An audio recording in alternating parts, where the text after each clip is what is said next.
Love is an incredible thing, and we don't know love like we should. We always talk about, I have unconditional love. Unconditional love is, we don't even know it, because if a person stops stimulating us, we stop loving them. You're not interesting to talk to anymore. Goodbye. But that real love, that love that sometimes is difficult to have, that's that love. Out of all of the deep philosophical questions that I have asked myself over the years, one of the biggest questions that lingers, that I've been trying to answer, is why is Lauryn Hill always late to her concerts? Why does she never apologize for being late? And why does it seem like she has no intention of ever being on time? Now, I say this as someone myself who used to and oftentimes still struggle with being on African time. And for all of you Africans out there, you know what I'm talking about. But Lauryn Hill, who sells out, stadiums and people pay good money for tickets to her shows, she has a reputation for being extremely late, like 3 hours late. And recently she came out sort of, making some light about why she is late. And I have a theory about Lauryn Hill. And my theory is that Lauryn Hill operates and is operating on a totally different paradigm. Lauryn Hill is like on African time in America. Lauryn Hill has talked openly about not wanting to be part of the Matrix, what she calls the Matrix. I think Lauryn Hill has embraced a way of being that perhaps is low stress, that is, in her mind, free, kind of doing what she wants, doing what she feels. And in my opinion, this paradigm that Lauryn Hill operates under is why she is constantly late and is unapologetic about it. In Lauryn Hill's mind, she is not doing anything wrong. In fact, who is doing something wrong is the system of time or the constraints of American culture that sort of force people to rush. And if you have ever been to Africa, for those of you who have been to Africa, particularly West Africa, where I've been, to Ghana and Nigeria, I've also been to Mali, you know that if it rains or if something happens, or if you just don't want to be stressed out, you have more liberty to sort of ease your way to wherever you're going, and you kind of get there you get there when you get there. And I think Lauryn Hill, to me, is operating from this paradigm. She probably realizes that if she explains this, no one's going to get it. No one's going to care. And people are still going to expect her to show up, when she's supposed to show up. And so I think she just kind of makes light of it and says, oh, well, you should be glad I even show up. But I think there's something to be said about a person who moves this way. And I think we need to look a little deeper, because you also have to understand this is the same woman who, after being at the top of the charts, after being at the highest level of any hip hop, R&B, neo soul, whatever you want to call her artist, after being there, she decided to just do her own thing. She decided to, put out a sort of gospel hip hop guitar album, which, by the way, I absolutely loved, but the industry didn't necessarily approve of it. She made a lot of people upset. She lost a lot of money. She lost fans. People were confused. Why would you put out a guitar spiritual album when you are at the height of your career? And I think there's something we can learn, actually, from not only Lauryn Hill, but also André 3000. André 3000, who recently did something kind of similar to what Lauryn Hill did, which is, again, after OutKast being at the height of the rap game for so many years, so many of André 3000's fans were waiting, patiently for a solo album from him. And then he dropped a couple weeks ago or so, a wind instrument album, a flute album.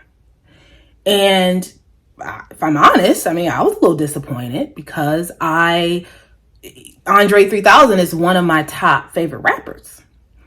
And we all have gotten used to, we know him for that, for rap and his cadence and his creativity, And I think that there is something that we can learn, not only from André 3000, but also from Lauryn Hill. And I have actually delved into both of their stories, heard some interviews. It's so interesting that they actually both say very similar, they have said very similar things. They both have talked about wanting to be used in from a spiritual standpoint. And they both talk a lot about feeling and like they do what they feel. They allow themselves to be moved by things. They really are about living life and like allowing their music to be a reflection of whatever is happening in their life, allowing themselves to be inspired by what's going on in their personal lives, in their environment. And if they don't feel something, they don't do it. They do what they feel. If they don't feel it, they're not going to do it. And this is actually so rare. This is so rare for us to experience this because with entertainment, everything is focused on, you achieve one height and then now you have to, break that record and then break, and just keep climbing. And there's sort of this pressure that many artists talk about where they have to just keep climbing the ladder and keep breaking records. And Lauryn Hill, as well as André 3000, have both said that they actually believe, they look at it like once you master something, rather than continuing to push yourself to keep climbing the ladder of success and achievement, it actually, you kind of like reset yourself because you've already kind of mastered, that particular thing, whether it's, hip hop, rap in André 3000's case, or rap and singing in Lauryn's case. You mastered that. You've been there, you've done that. You came, you saw, you conquered.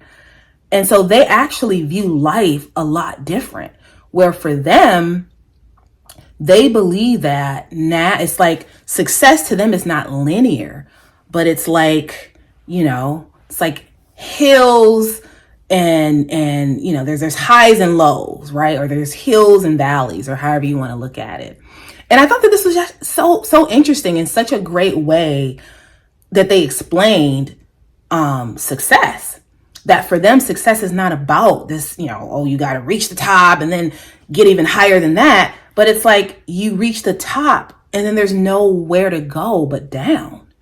And this is not bad. This is not bad. This just means that you're now trying to master a new challenge. And this is not the way the world thinks about success. In fact, many people can say it's a failure. Many people call Lauryn Hill a failure, that she was not smart for, never recreating or trying to put out a sequel to the Miseducation of Lauryn Hill. There are a lot of rumors about her having mental health issues. Now, I don't know if that is true. André 3000 has actually been very open about his challenges with social anxiety and that type of thing. And also, he talked, I think there's some invisibility issues there too, where, André 3000 also talks about, being kind of afraid of even putting out something that's going to put a lot of eyeballs on him again. And he likes living a normal life and being able to choose a life of solitude. I just think that it's so rare for us to experience this. And I think it's important that we look to both of these artists and try to see what we can learn, because there's actually a lot there that we can learn. At the same time, I think a lot of people are surprised.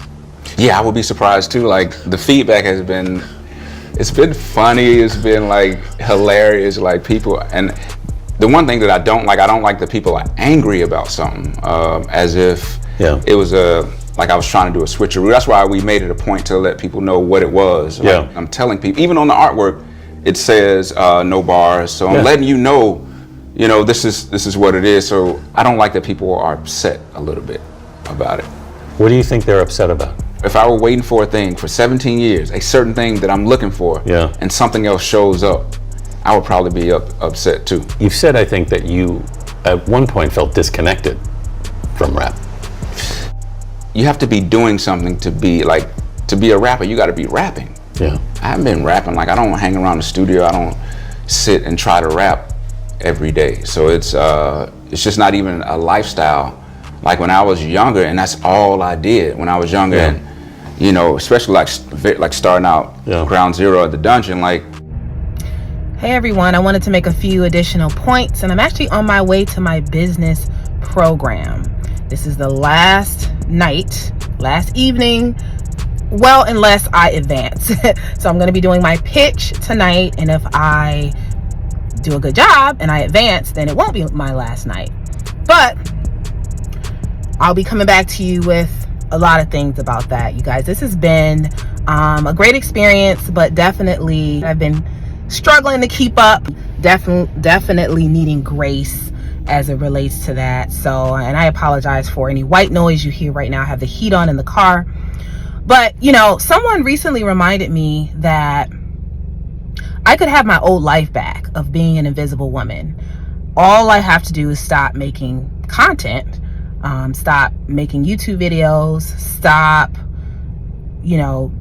producing the things that people have come to know me for, and I could resume being invisible.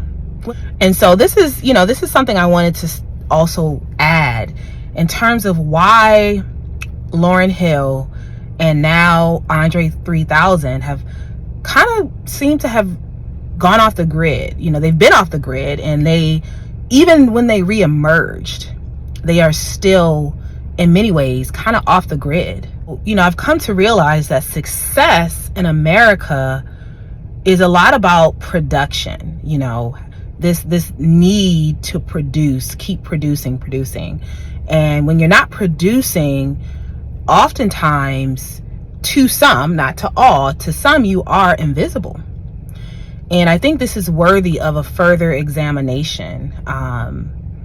But yeah, I do think that André 3000, Lauryn Hill, particularly André 3000, he's even been very open about struggling with invisibility, and in many ways he kind of wants the invisibility because he just wants, he's like seems to be very introverted and wants to live a life of solitude, and I guess somewhat of what he considers to be a normal life. In conclusion, I do not think that André 3000's album or André 3000 as a artist, I do not think he is a flop. I don't know if his new album allegedly, flopped or whatever, but I understand him, and I understand Lauryn Hill. I think I do. And I just wanted to give you that perspective. So like, share, and subscribe. Click all the links that you see in the description box and get to know what I do with my business, Curated Legacy. As I said, I will be updating you with more learnings. Join the Black and Invisible membership group, $10 a month. Click the link in the description to join, or you can hit that join button if you see that in the upper right hand-ish corner, possibly on the left if you're using a desktop. And as always, stay tuned for more videos. Bye. I am so excited that my book, My Own Gaze, Memoir of an Invisible Black Woman, is finally back on Amazon.com. You can get an ebook version or the physical copy in the form of a paperback. Additionally, if you have ever visited my website and have given me your email, my newsletter just went out, so you should see that in your email inbox. Please check your spam box in case it went there. My upcoming webinar will be offered on a Saturday, and it is called Get Started and Grow on YouTube. If you are interested, click the link in the newsletter to pre-register for this webinar. And as always, stay tuned for more videos.